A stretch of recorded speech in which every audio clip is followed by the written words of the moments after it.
Bonjour à tous, alors aujourd'hui je vous propose un exercice de géométrie analytique, c'est-à-dire on utilise les coordonnées pour résoudre des problèmes de géométrie. Donc on va avoir besoin de déterminer des équations réduites, de résoudre un système. Donc c'est deux notions importantes en seconde. Voilà.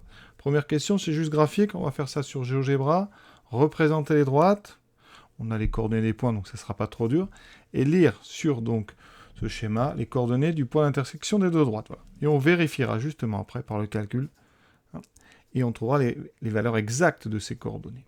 Alors, on place les points. Donc, A de coordonnées moins 1, 3, donc, il est ici. B de coordonnées 2, moins 5. C, 0, moins 1. Et D, moins 4, 3. On vous demande l'intersection de AB et CD. Donc, A, B et CD. Vous voyez, on trouve ici l'intersection. Alors, graphiquement, je vais utiliser GeoGebra. On est donc sur du 0,8 à peu près, moins 1,8. On va vérifier donc tout ça et trouver les valeurs donc vraiment exactes. Est-ce que c'est 0,8 exactement? Est-ce que c'est moins 1,8 exactement? On va le voir par le calcul. Pour ça, on va d'abord déterminer l'équation réduite de AB. Alors comment on fait? On l'a fait plein de fois, donc je pense que vous savez. Il me faut les coordonnées de A et de B. Ensuite, une équation réduite, il y a deux types. Soit la droite est verticale, c'est x égale constante, soit elle ne l'est pas, et donc c'est y égale mx plus p. Ici, on voit que xa est différent de xb, donc la droite AB n'est pas verticale. Donc, eh bien, elle possède une équation réduite du type y égale mx plus p. M, c'est ce qu'on appelle la pente. Vous savez très bien la calculer, c'est le coefficient directeur. Différence des y, donc yb moins YA sur la différence dx. On fait très attention. Moins 5, moins 3, divisé par 2, moins 1, ce qui fait en haut moins 8, sur 2 plus 1, 3. Donc, moins 8 tiers. Ensuite, qu'est-ce qu'on fait avec ce moins 8 tiers? Eh bien, on a déjà trouvé la moitié des informations pour l'équation de AB. AB, c'est y égale donc moins 8 tiers de x plus p. Il nous reste à déterminer cette valeur de p. Pour ça, on utilise A ou B. Donc, je vais utiliser le premier. Le point A, il appartient à la droite AB. Donc, quand je remplace dans l'équation, ça va marcher. Donc, je vais commencer par droite. Moins 8 tiers fois l'abscisse de A, donc moins 1 plus p, doit être égal à y, donc le même, le y de A, donc 3. Vous ne trompez pas. Ça donne donc P, il est déjà à gauche, c'est l'avantage. 3, ici moins 8 fois moins 1, ça fait plus 1. Donc 3 moins 8 tiers. J'ai enlevé 8 tiers des deux côtés. 3 moins 8 tiers, ça fait donc 9 moins 8 tiers, donc P est égal à 1 tiers. Bilan, je vais la noter en haut, cette équation, on va s'en servir après. Donc AB a pour équation y égale, donc moins 8 tiers de x, et P, j'ai trouvé 1 tiers, donc plus 1 tiers. Voilà, maintenant on va s'occuper de l'équation réduite de CD. On va procéder exactement de la même façon. J'écris les coordonnées de C, les coordonnées de D. Je vérifie que cette droite n'est pas verticale, donc que les abscisses des deux points sont différentes, effectivement. Donc à ce moment-là, je sais que ma droite, alors je vais la regarder, c'est CD. Donc CD a une équation réduite sous la forme y égale mx plus p. Alors j'ai déjà utilisé m et p, donc je vais mettre un petit prime, m' x plus p'. Voilà. Ça ne changera rien au raisonnement. M', c'est le coefficient directeur de CD, donc yd moins yc, différence de y sur différence dx. Ça me donne donc 3 moins 1. On fait attention. Les x, moins 4, moins 0. Donc 3 plus 1, 4 sur moins 4. Ça fait moins 1. Donc, on sait déjà que l'équation de y, de CD commence par y égale moins 1x. Donc, on va écrire moins x plus p'. Il reste à déterminer p'. On prend un point de cette droite. Donc, je prends le premier, le point C. Donc, il appartient à la droite. Conclusion, quand je remplace ici par x et y du point C, ça va marcher. Donc, je commence par la droite, moins x. Alors, ça fait moins 0 plus P' doit être égal à Y, le Y de C, c'est-à-dire moins 1. Là, ça va vite, P' égale moins 1. Donc, CD, 2 points, comme équation réduite, moins X, moins 1. Maintenant, on peut faire la troisième question. On a nos deux équations.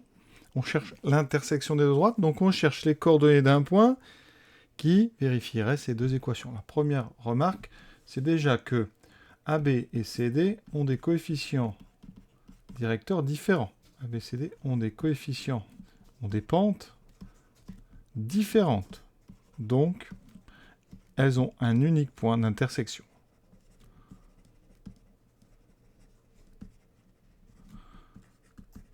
Ça, c'est une chose déjà certaine. La pente, je vais vous les donner quand même. La pente de AB, c'est moins 8 tiers, c'est le M. Et la pente de CD, c'est moins 1, c'est le M' qu'on a calculé. Maintenant, on va être amené à résoudre le système composé des deux équations.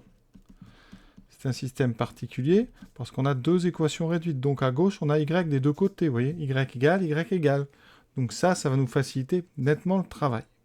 Pour résoudre un système composé de deux équations réduites, il faut vraiment toujours faire la même chose.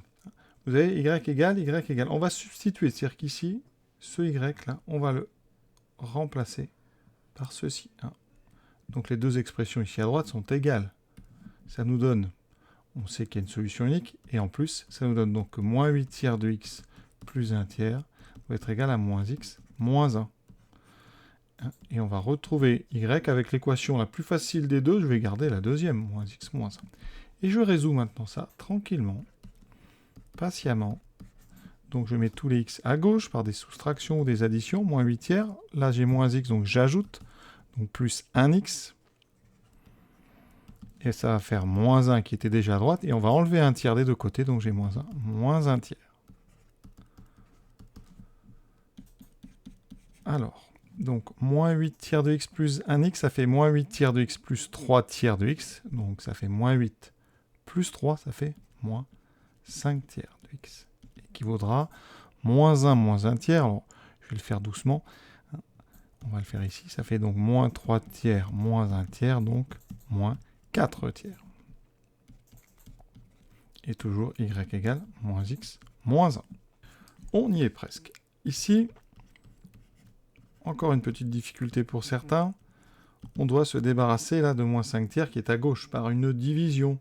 On peut utiliser alors ce qu'on appelle le produit en croix. Alors je vais faire un petit big zoom là pour vous montrer ce qui va se passer. Alors déjà, on a 2 moins. On multiplie tout par moins 1, donc les 2 moins vont se simplifier. Ici, qu'est-ce qu'on peut faire? Déjà, on a un tiers des deux côtés. Donc si on multiplie tout par 3, ce tiers va disparaître. Ou alors, vous pouvez donc utiliser ce qu'on appelle le produit en croix. Le 3 ici qui est en bas va multiplier le 4 ici pour faire 3 fois 4. Et en même temps, le 5 qui est ici va passer en bas, vous voyez, ça forme une croix, et va multiplier ce 3. Donc ça fera 5 fois 3 ou 3 fois 5. Conclusion. Les moins ont disparu. Le x reste tout seul à gauche. En haut, on a 3 fois 4. En bas, on a 3 fois 5. On voit bien que les 3 se simplifient. Il me reste donc 4 cinquièmes. Donc ici, x égale 4 cinquièmes. Y vaut donc moins 4 cinquièmes moins 1. Donc moins 4 cinquièmes, ça fait moins 0,8. Et effectivement, ça fait moins 1,8. Et ici, ça fait 0,8. On retrouve donc notre couple 0,8 moins 1,8 annoncé par GeoGebra, qui nous donnait pour une fois les valeurs exactes. Ça tombait juste. Et l'exercice est donc terminé.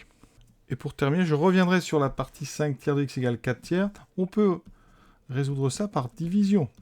C'est-à-dire que vous aurez 4 tiers divisé par 5 tiers. Quand on divise par 5 tiers, vous savez que ça revient multiplié par son inverse, 3 cinquièmes. Et donc cette idée, vous voyez, que le 3 ici a été multiplié le 4 qui est en haut à droite, eh bien on la retrouve ici, 4 fois 3. Et le 5 ici qui est parti multiplier le 3 qui était en bas à droite, on a bien 3 fois 5. Donc tout ça, ça se rejoint et heureusement. Voilà. J'espère que ça vous a plu. Je vous souhaite une bonne fin de journée à tous. À bientôt.